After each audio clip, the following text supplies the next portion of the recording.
Ele já despertou a curiosidade de cientistas da NASA nos Estados Unidos. Seu poder de comunicação com os que já morreram é inigualável.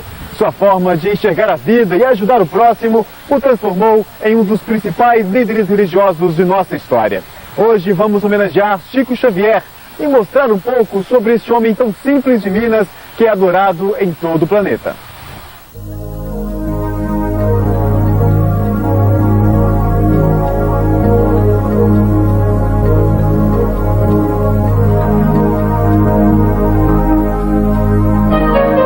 Ele é um grande homem, é um homem do mundo. Com essa psicografia dele, essas cartas, ele me deu força para continuar, para lutar. Mas enquanto a gente não recebe, a gente não acredita piamente. Somente depois da primeira mensagem que nós realmente começamos a acreditar. Eu sempre costumo dizer que o Chico Xavier caminha por uma estrada bonita, que eu desejo caminhar. A partida dele de Pedro Leopoldo deixou uma lacuna incrível aqui na cidade. O Chico foi embora para Uberaba. Talvez tenha sido para a gente também ter liberdade de ir com a cidade.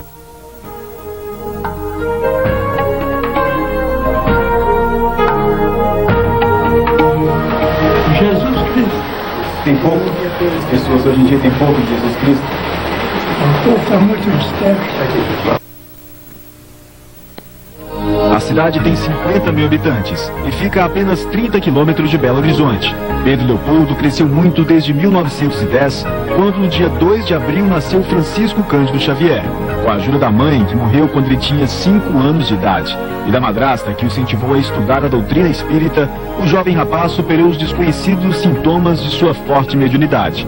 Desde pequeno via vultos, entrava em transe profundo e conversava com os mortos, inclusive com o espírito da mãe. Tais poderes não lhe deram uma vida confortável como a de muitos outros homens. Antes de seu pai se casar novamente, Chico foi entregue a uma madrinha que o fez sofrer muito. Já era funcionário desta fábrica de tecidos desde os 8 anos de idade. Trabalhou numa mercearia e em seguida foi ser funcionário público, exercendo a função de datilógrafo por 32 anos, até se aposentar. Nesta entrevista, Chico deu demonstração de que não carrega sentimento de mágoa, por ter apanhado muito e ouvir de desconhecidos que era um louco ao ter contato com os espíritos. Uma recordação alegre, porque ela está impregnada de dever cumprido. Chico sempre esteve muito doente. Na infância sofreu uma moléstia de pele e foi atacado pelo mal de São Guido. Já adulto foi submetido a cirurgias de hérnia e angina. Sua visão até hoje é deficiente. Com tantos sacrifícios, o médium já ultrapassou 70 anos de parceria com os que já se foram, revelando um mundo espiritual ainda difícil de ser compreendido por nós. Foi aqui no Ribeirão da Mata, mais conhecido como Açude, que Chico, aos 21 anos de idade, avistou pela primeira vez uma luz muito forte e que se transformou em uma pessoa. Essa pessoa se apresentou como sendo Emmanuel, que fez um convite, perguntando a Chico se ele estaria disposto a trabalhar na mediunidade. Mas para isso, ele teria que respeitar 3 pontos básicos. O primeiro, disciplina. O segundo, disciplina. E o terceiro, também disciplina. E não é que Chico aceitou? A conversa com Emmanuel está narrada nesta placa. O livro de bronze guarda um dos primeiros poemas escritos pelo mentor espiritual. O marco é uma homenagem ao filho mais ilustre da cidade de Pedro Leopoldo. O açude é cercado por uma mata, onde o médium passava nos poucos momentos de descanso, meditando sob a sombra de uma das árvores. Emmanuel teria sido em outras vidas Públio Lentulus, um senador romano na época de Cristo. Até hoje ele acompanha Chico Xavier e coordena todo o trabalho de psicografias dos livros de vários autores. Essa é a rua São Sebastião, no centro de Pedro Leopoldo. Nesta casa moravam Chico, o pai, a madrasta e os 14 irmãos. Mas a partir de 1927, a residência também teve que dividir espaço para a sede do Centro Espírita Luiz Gonzaga, que funciona até hoje e conserva alguns cômodos da casa da família Xavier. Foi neste pequeno quarto onde hoje funciona a Câmara de Passes que Chico Xavier nasceu. E neste maior, até hoje são realizadas as reuniões espíritas. Depois de 72 anos, os bancos ainda são os mesmos das primeiras sessões. Junto à mesa, a cadeira onde Chico Xavier recebia as mensagens está no mesmo lugar. E foi aqui, numa reunião como esta, que os espíritos enviaram o primeiro livro psicografado pelo médium, Parnaso de Além Túmulo, uma série de poemas publicada em 1932. Não demorou muito e a imprensa estampava a seguinte manchete: casos singulares que desafiam a ciência moderna. E ainda questionava: Poderá um rapaz inculto escrever poemas iguais aos dos grandes poetas? A verdade é que nestas páginas estão obras de grandes poetas brasileiros e portugueses, como Castro Alves, poeta baiano que morreu aos 24 anos de idade, e no primeiro livro psicografado por Chico, assim escreveu: uma excelsa voz ressoa, no universo inteiro ecoa, para a frente caminhai, o amor é a luz que se alcança, tem de fé, tem de esperança, para o infinito marchai. Foi uma forma de tentar atestar a imortalidade da alma, que mais tarde chegou a custar manifestações de repúdio ao médium partidas por pessoas que desacreditavam nos fenômenos ocorridos com o morador de Pedro Leopoldo. O médium ainda teve que responder a um processo movido pela família do escritor Humberto de Campos, que mesmo depois de morto, continuava escrevendo seus versos, e passou a se manifestar com o pseudônimo de Irmão X, afastando de Chico Xavier qualquer novo problema. Das 406 obras psicografadas pelo Chico e publicadas até dezembro de 97, a mais vendida ainda é Nosso Lar, que já está na 47ª edição, com 1.200.000 exemplares. O livro foi ditado pelo espírito que atende pelo pseudônimo de André Luiz, cujo tema intriga qualquer ser humano: a vida além túmulo.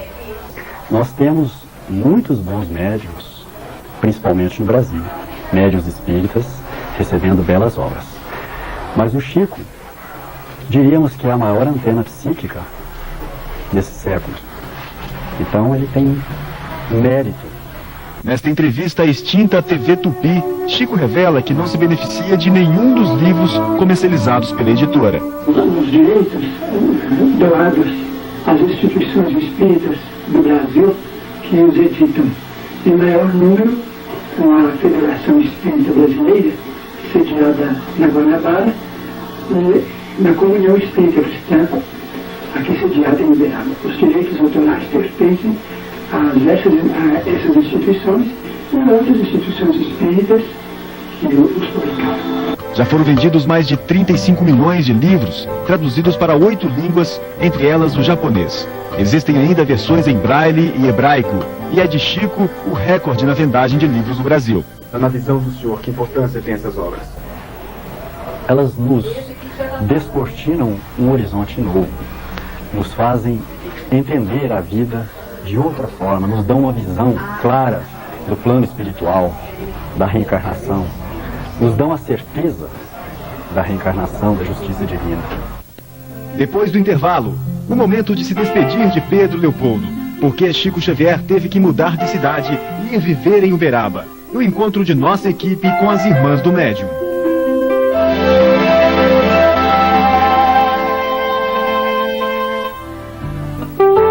Dos 15 irmãos dos 2 casamentos de seu João Cândido, 6 estão vivos.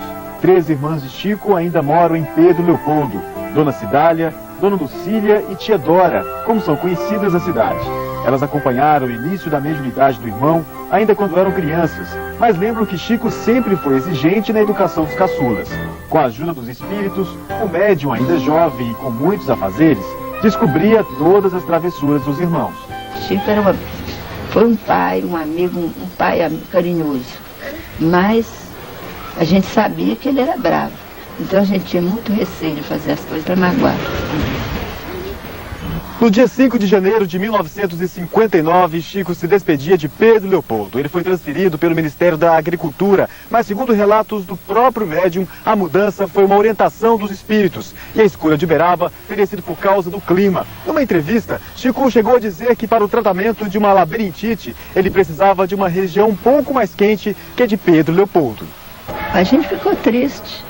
Talvez tenha sido para a gente também ter liberdade de com a cidade. A despedida de 39 anos atrás abalou os moradores da cidade. Entre eles, o historiador Geraldo Leão, que possui um grande acervo sobre a história do médium.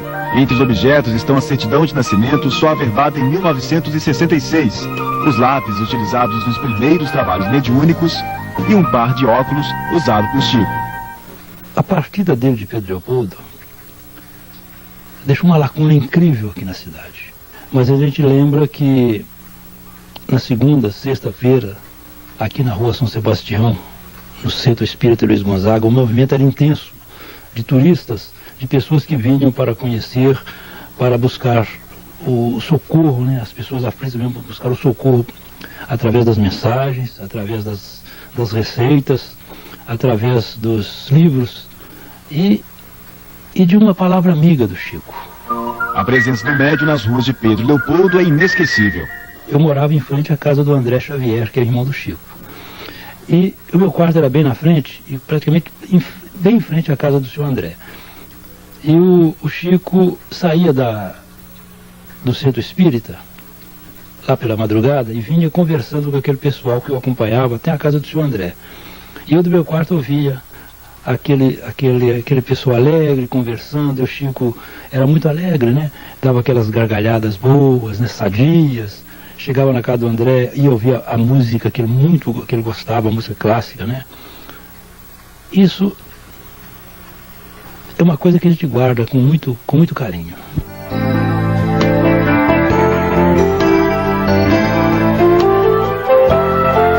Dona Cidália Xavier lembra que seu irmão sempre teve poucas horas para dormir. O dia dele era assim, levantava cedo e ia direto para o trabalho dele, voltava às 11 horas para o almoço, voltava para o trabalho ao meio-dia. E era isso. Quando era 5h30, 6 horas, ele vinha em casa, tornava a voltar, só voltava meia-noite. Meia-noite, meia-noite e meia, 1h da manhã, porque ele gostava de psicografar lá também.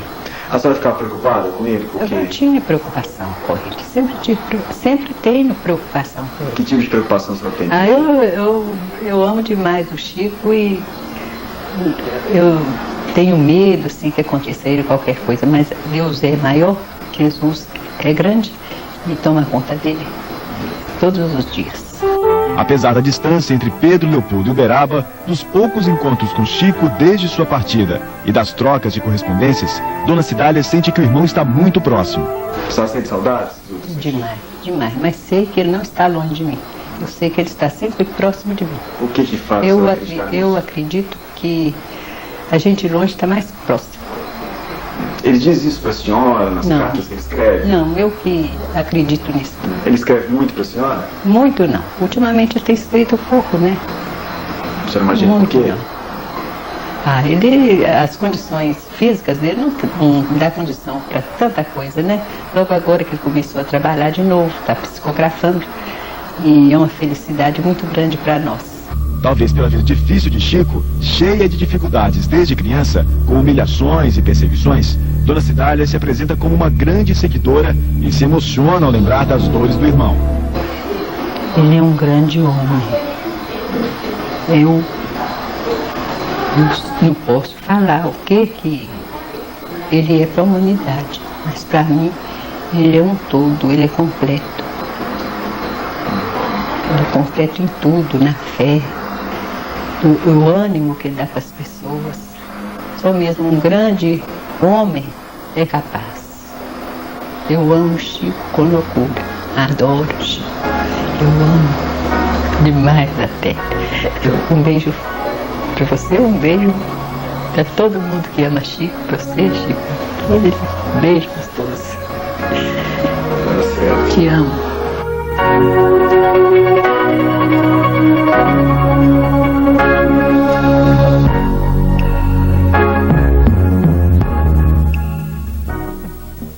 Daqui a pouco, emoção também nos casos de psicografia de Chico Xavier. A justiça acata as cartas enviadas pelos mortos e se baseia nelas para absolver acusados de assassinato.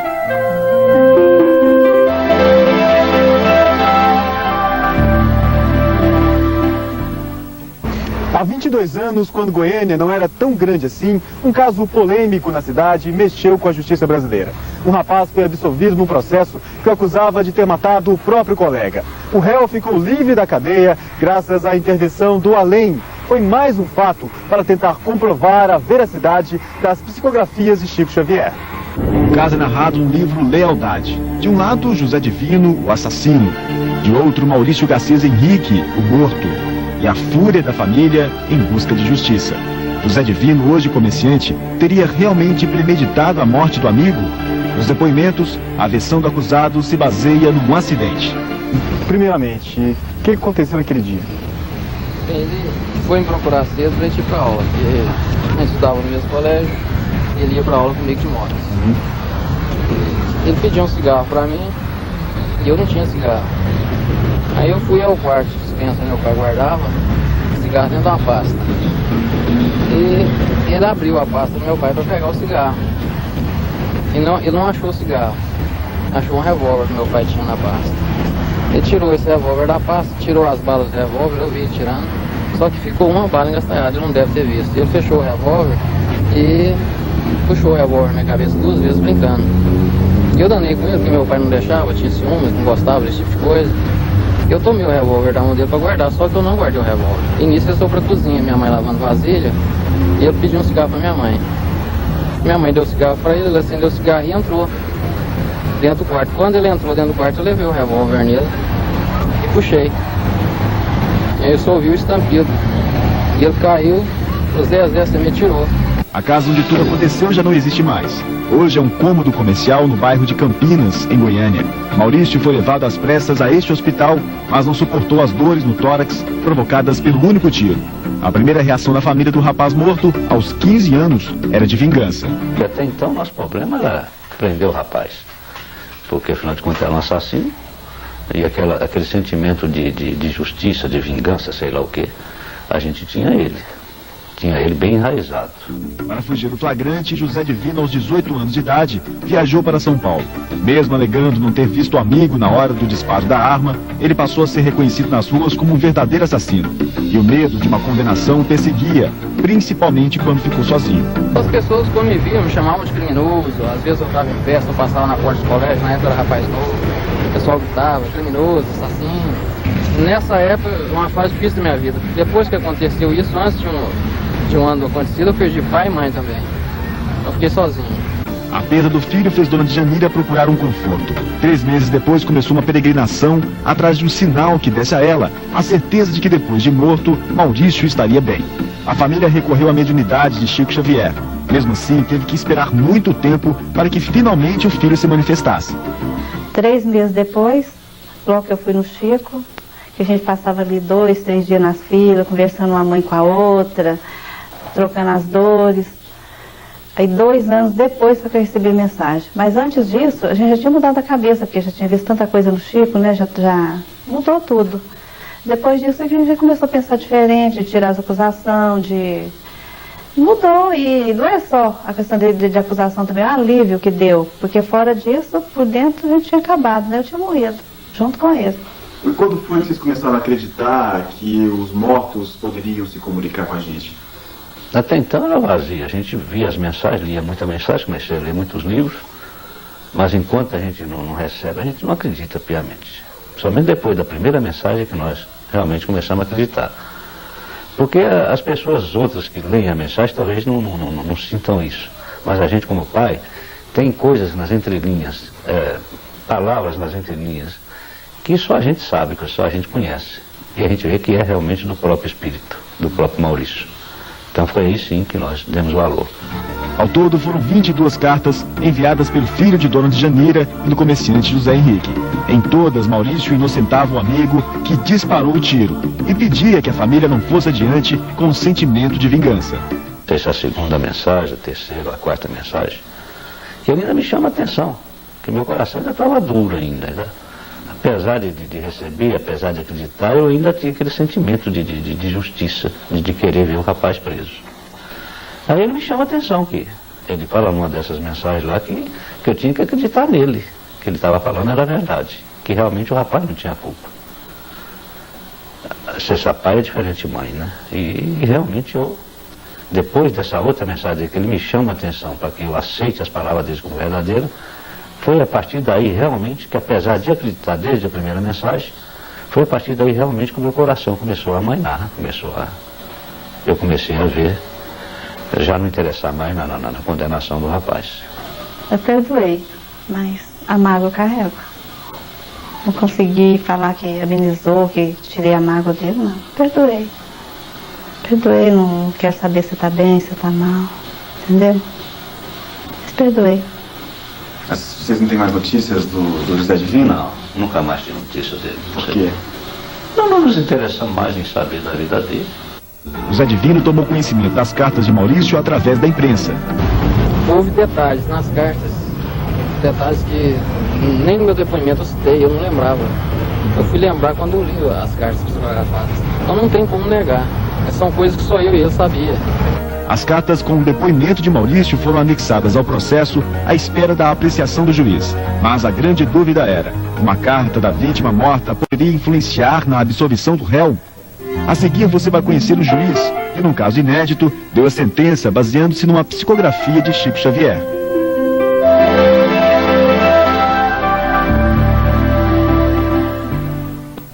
Eram férias forenses e o juiz Orimar de Bastos foi convocado a fazer o plantão em todas as varas criminais de Goiânia. Um dos processos era justamente o caso que se tratava do rapaz que matou o amigo. E pela primeira vez na história da justiça brasileira, nos autos constava uma carta escrita pela vítima depois de morta. Eu peguei o processo, olhei assim a primeira vez, achei que o processo meio complicado, eu afastei, deixei para depois. Decidi todos os processos e voltei nesse. Quando eu comecei a estudar o processo, analisar as provas, porque eu sempre fui criterioso nessa análise, eu esbarrei com a carta psicografada que o advogado havia juntado os autos.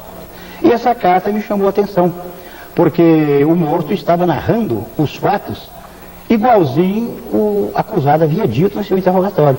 Foi o que me trouxe, eu me lembro bem que uma é a página 100 e outra é a página 170.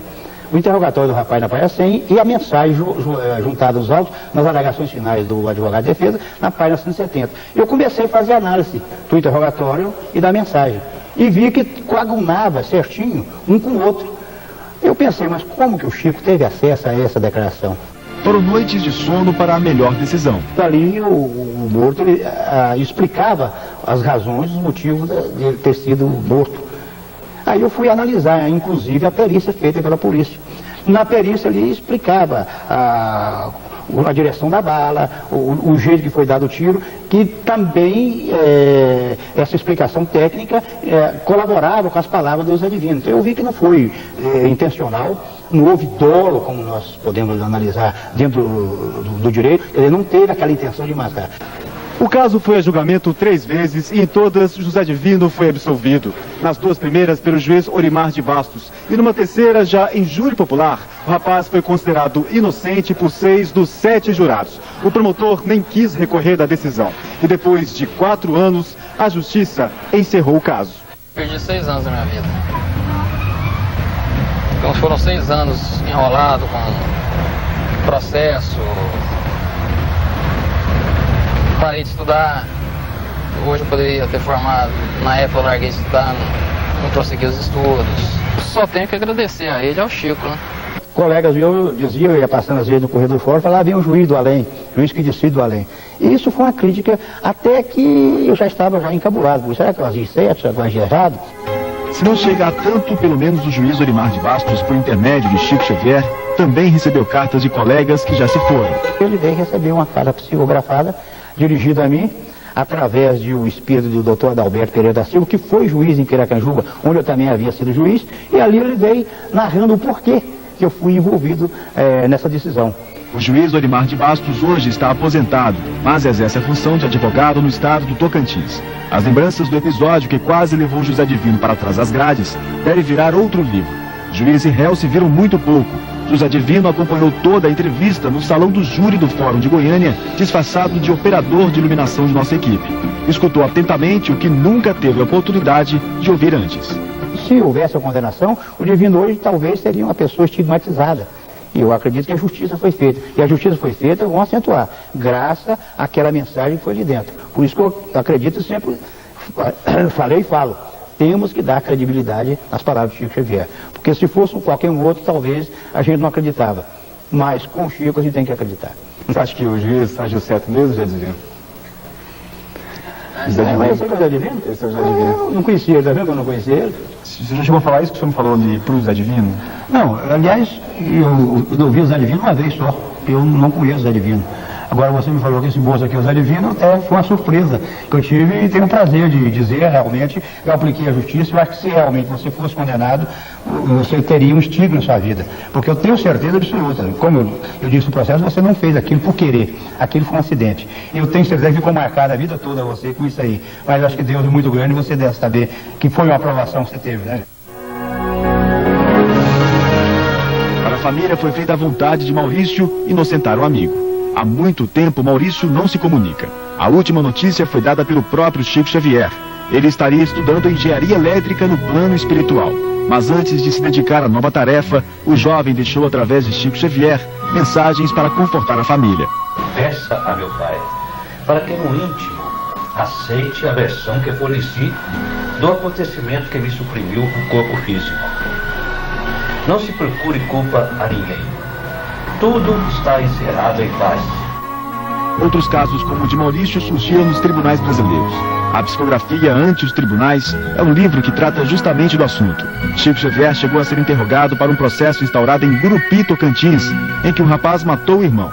Através do médium, o espírito do morto também pedia a absolvição do acusado.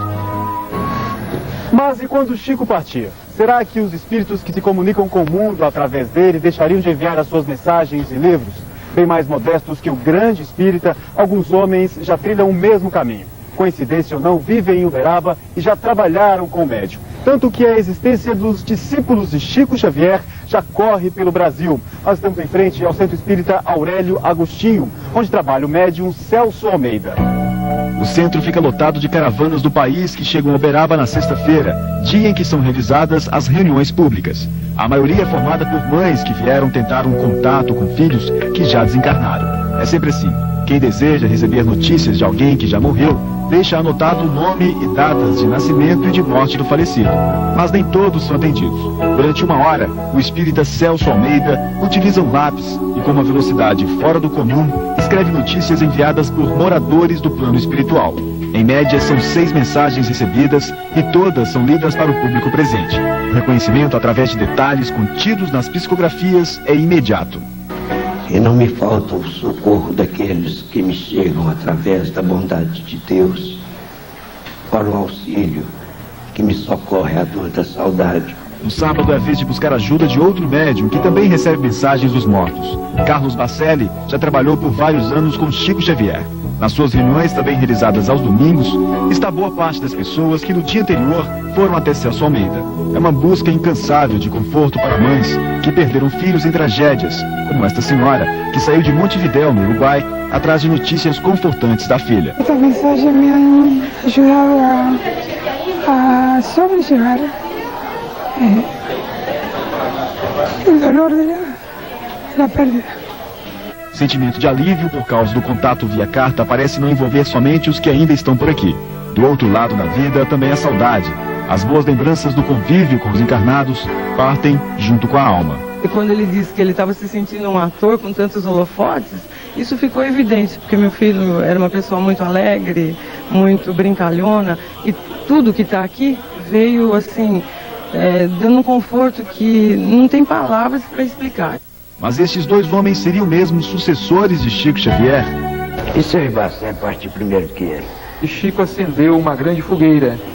E que nós, os outros médios, não passamos de lenha para essa fogueira, não é? E o termo discípulo de Chico caberia a Bacelli e Celso? Eu sempre costumo dizer que o Chico Xavier caminha por uma estrada bonita, que eu desejo caminhar.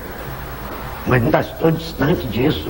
E eu estou aqui junto a essas mães, junto à dor do meu semelhante, aprendendo alguma coisa, alguma forma de ajudar alguém.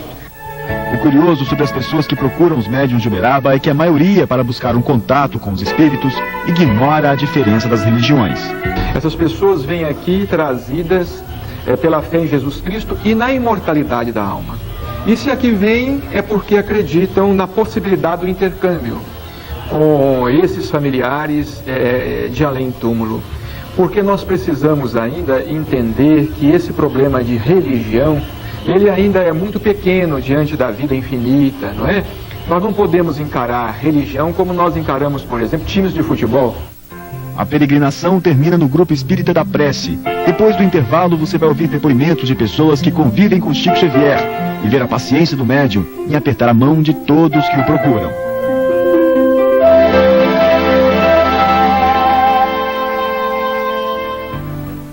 Chico Xavier nunca trabalhou sozinho. Para suportar as críticas dos descrentes de suas obras, sempre contou com a ajuda de amigos. Os boatos já mataram o médium várias vezes. Muito bem essa história da morte. Mentira, não é? É brincadeira, não é mentira. Você sabe como é que começou essa onda, Chico? Não, não sei. Nós sorrimos ao lado dele há poucos meses, na residência dele mesmo, ele dizendo que na atualidade ele já está com a passagem comprada, mas que a empresa não quer levá-lo, mas que está pronto, né? A hora que Deus determinar e achar que deve retornar ao mundo espiritual, ele retorna. César Carneiro trabalhou 34 anos com Chico Xavier e hoje auxilia o médium Celso Almeida nas reuniões espíritas. O trabalho ao lado de Chico fez com que escrevesse o livro Encontros com Chico Xavier, que, segundo o próprio autor, reúne 56 casos de ensinamento e conduta de seu grande mestre. Os amigos auxiliam o médium nos trabalhos em que Chico não pode estar presente por causa da saúde precária. São mais de 2.000 entidades assistenciais que praticamente sobrevivem graças à ajuda de Chico. O asilo em frente à casa do médium é um exemplo. Para manter os 28 internos, a casa conta com a venda de livros psicografados por Chico. Membros do Grupo Espírita da Prece ainda trabalham durante a semana. Distribuem alimentos para cerca de 700 pessoas carentes de Uberaba. Aqui elas aguardam para poder participar de um jantar especial, servido todas as quintas-feiras. Nossa equipe acompanhou o esforço dos voluntários num dia ainda mais especial, 2 de abril, data do nascimento de Chico. Tem gente que às vezes não tem uma carne para comer, tem gente que come só angu na janta, às vezes no outro dia não tem nada para comer, tem muita pessoa que está satisfeita, sim. Na década de 80, a distribuição de cestas de alimento no Natal reunia multidões de humildes que formavam uma fila quilométrica no bairro onde funciona o Grupo Espírita da Prece. Essa senhora, conhecida como Dona Yolanda César, de São Paulo, era a grande patrocinadora da distribuição, que hoje, mais modesta, é realizada semanalmente pelos companheiros do médium em Uberaba. O movimento aos sábados, em frente ao Grupo Espírita da Prece, é engrossado pelas famílias que passam o fim de semana em Uberaba em busca de conforto. A notícia de que Chico estaria frequentando as reuniões da casa ajudaram a aumentar o número de fiéis, que fazem plantão desde cedo para poder se encontrar com o médium. Na sua simplicidade, na sua humildade, este homem conseguiu transmitir para todo mundo espiritualista exatamente a mensagem que deveria ser concedida a todos aqueles que se dedicam aos estudos espiritualistas, independente de crenças. E que eu gostaria de estar sempre ao lado dele para aprender com ele a humildade, o amor, a caridade que ele pratica. Para mim ele é um espírito de luz, tá? Que veio aqui para ajudar muita gente e cumprir a missão dele na Terra. É um anjo que Deus mandou para trazer luz pra gente. Muita paz. Mas quem procura Chico? O espírita João Cuim, também autor de livros sobre o médium, esteve junto a ele por longo tempo. Geralmente, as pessoas mais abastadas, mais assim, aquinhoadas, o procuram por causa de dores íntimas, né? Depois de 4 anos sem sua recuperação, pôde estar de volta a casa. Quem trabalhou mais, a medicina entre os homens ou a medicina espiritual? Olha, eu tenho muita fé na medicina dos homens, mas a medicina da espiritualidade deve ter ajudado bastante também para que corresse tudo bem, para que ele voltasse a estar junto conosco na Casa da Prece. Chico é sempre acompanhado por Eurípides Higino dos Reis, dentista, e que o médium tem como um grande filho adotivo. A debilidade física limita suas mãos, que lentamente preenchem as folhas de papel com palavras ditadas pelos espíritos.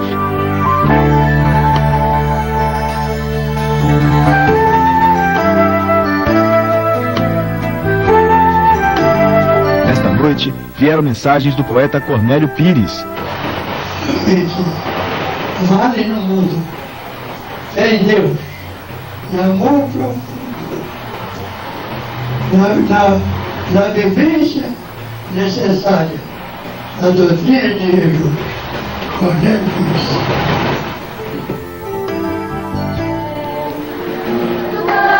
Da reunião espírita, Chico não vai embora. É chegado o momento mais esperado por todos. Para receber a multidão que quer vê-lo, foi organizada uma fila para que cada um possa realizar o grande sonho, que é entrar no centro e receber, mesmo que por alguns segundos, o cumprimento do médium.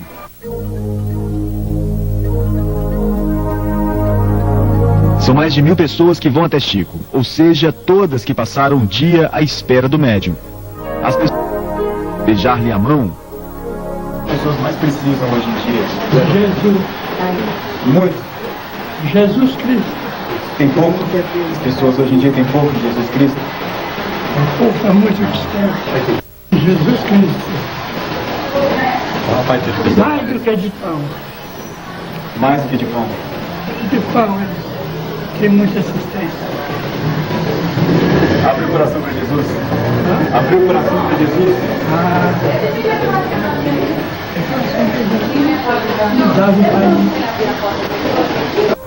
Mesmo com a saúde debilitada, Chico tem conseguido esse esforço. Só quando o último visitante, há 20 anos, a imprensa noticiou a visita de um cientista da NASA à Agência Espacial Americana, a Chico Xavier. Este jornal relata que um aparelho captou sons emitidos pelos espíritos e que a áurea espiritual de Chico foi sentida a um raio de 10 metros. Um fato considerado extraordinário, pois, segundo o jornal, outros médiuns pesquisados mostraram ter, através de aparelhos, uma áurea com apenas 2 centímetros. Uma amostra do tamanho do seu poder, descrito da seguinte forma pelo médium. Desde 1927, quando eu psicografei a primeira mensagem, eu senti que a entidade tomava o meu braço, como se fosse um instrumento quase que mecânico para que ele pudesse escrever livremente. É como se o meu braço fosse um aparelho elétrico repentinamente ligado à força, cuja origem eu mesmo não posso precisar.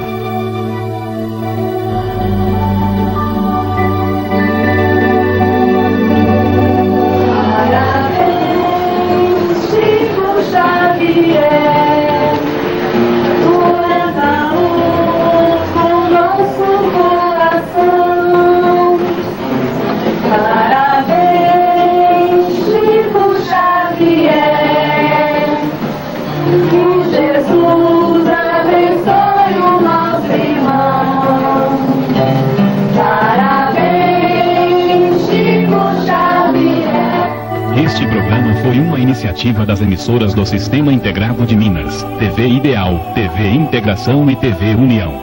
A sua produção só foi possível graças ao apoio expressivo do Dr. Eurípides dos Reis e da Comunidade Espírita do Triângulo. Agradecemos a Maria Luísa Mendanha, responsável pela produção deste programa. O Sistema Integrado de Minas agradece especialmente ao jornalista Fábio Castro, que com precisão e sensibilidade passou à tela toda a pureza e dedicação espiritual do grande médium e maravilhoso homem que é Chico Xavier. A igreja enfeitada, os convidados, os noivos e um padrinho muito especial. Chico Xavier chegou cedo para assistir o casamento de Daniel e Simone. Há mais de 5 anos, ele não saía de casa para eventos sociais. Ele acompanhou atento toda a cerimônia, assinou o livro de registro, aplaudiu, cumprimentou os noivos e tirou fotos. Depois, falou sobre a importância do casamento. Acho muito importante o casamento e a segurança da família. Chico Xavier foi convidado pela mãe da noiva. Dona Creuza, que trabalha com médium há mais de 20 anos, falou emocionada. Não existe palavras, né, para expressar a felicidade, né? Casamento da filha, com a presença do Chico. Com a presença dele, né, que ele é como toda a vida um pai para nós, como uma pessoa da família mesmo, né? Os noivos, Simone Arantes e Daniel MacNeid, afirmaram que o casamento foi um momento muito esperado. Ele é meu padrinho desde que eu nasci, praticamente, então é uma presença muito emocionante. Esse é um dia muito importante para mim, é o melhor dia da minha vida, e a gente esperou bastante tempo, e não vai ter um dia melhor que esse.